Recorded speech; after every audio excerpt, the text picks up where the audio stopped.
One evening, someone looked up at the sky, took a deep breath, and wondered, what if we compressed every molecule of Earth's atmosphere into a single giant tank? Could we do it? What would it look like? And what happens when someone inevitably pokes a hole in it? There's just one problem. The atmosphere is really big, surprisingly heavy, and full of things that would very much like to escape. But hey, what could possibly go wrong with bottling the entire sky? Let's find out. First, let's get a sense of what we're dealing with. Earth's atmosphere weighs about 5.5 quadrillion tons. That's a 5 with 15 zeros after it. Most of that weight is nitrogen and oxygen, with a sprinkle of argon, carbon dioxide, and a suspicious amount of leftover burrito gases. At sea level, air is surprisingly light and fluffy. 1 cubic meter weighs about 1.2 kilograms, roughly the same as a small pineapple. But there's a lot of pineapples worth of air. If you gathered up all that fluffy gas, it would fill a shell around the planet extending 100 kilometers up, enough to keep us breathing, flying, and occasionally complaining about the weather. So what happens if we squeeze all that air down into a nice, tidy metal tank? Let's start compressing. Let's see how small we can squeeze the sky. A scuba tank compresses air about 200 times, but we'll need more. If we crush the entire atmosphere to the density of water, the tank would be 4,400 kilometers wide. About the size of Australia, except worse for property values. Go further. Compress it to the density of iron, 7,800 kilograms per cubic meter, and the tank shrinks to about 1,000 kilometers across. Congratulations! You've built a glowing metal sphere as wide as Texas and 1,000 times heavier than any mountain. It's hot enough inside to fry an egg, or start a small star, unless you invent a mega fridge to cool it down.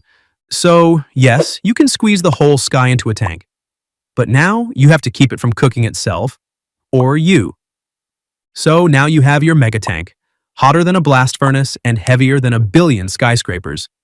Park it on land and the ground buckles. The crust cracks, earthquakes ripple out, and your neighborhood quietly disappears underground. If the tank leaks, that tiny hole turns into a supersonic jet of air, slicing through steel and rock like butter. If the whole thing bursts at once, you don't just lose the tank. You get an instant planet-wide hurricane as the atmosphere blasts out all at once. Good news, you'd have your sky back. Bad news, you probably wouldn't be around to breathe it. It's worth asking why air is so stubbornly puffy.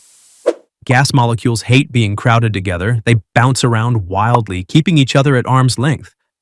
That's why it takes an entire ocean of air above your head just to give you one atmosphere of pressure.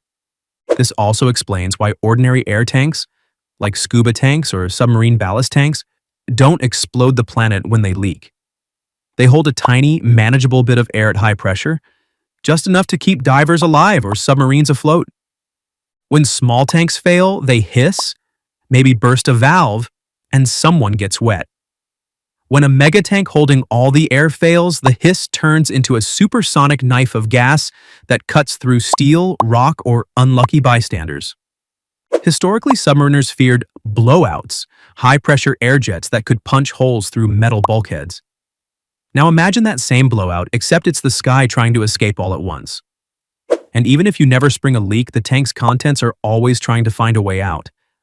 Like a can of soda that wants to explode, except the can weighs more than a mountain and the fizz is your only breathable atmosphere. So, yes, small tanks are fine. Mega tanks? Probably not a good weekend project. In the end, yes, you could compress all Earth's air into a single tank. If you find a material strong enough, keep it cool enough, and don't mind the fact that it weighs more than every skyscraper, mountain, and city combined. But once it's there, you've built the world's biggest unexploded bomb. One crack, one faulty valve, or one unlucky meteor strike, and the tank vents the entire atmosphere in a single catastrophic blast, flattening everything for thousands of kilometers and re-spreading the air the hard way. And even if it stays sealed, life outside the tank has a problem. There's no air left. The only breathable gas is locked away behind a giant metal wall. Every plant, animal, and person on Earth now depends on one giant valve to stay alive. A valve you really don't want to lose the key to. So, yes, it's possible. But you'd collapse the crust, kill every living thing, and sleep every night next to a metal sphere full of pressurized death. Technically doable. Practically, maybe just open a window instead. But hey, at least you'd own the world's longest, most dangerous scuba tank. So, could we compress all Earth's air into a tank? Technically, yes. Practically, you'd destroy the crust, starve the biosphere, and build the biggest accidental bomb in the solar system. But maybe it's worth it, if only for the world's longest scuba dive.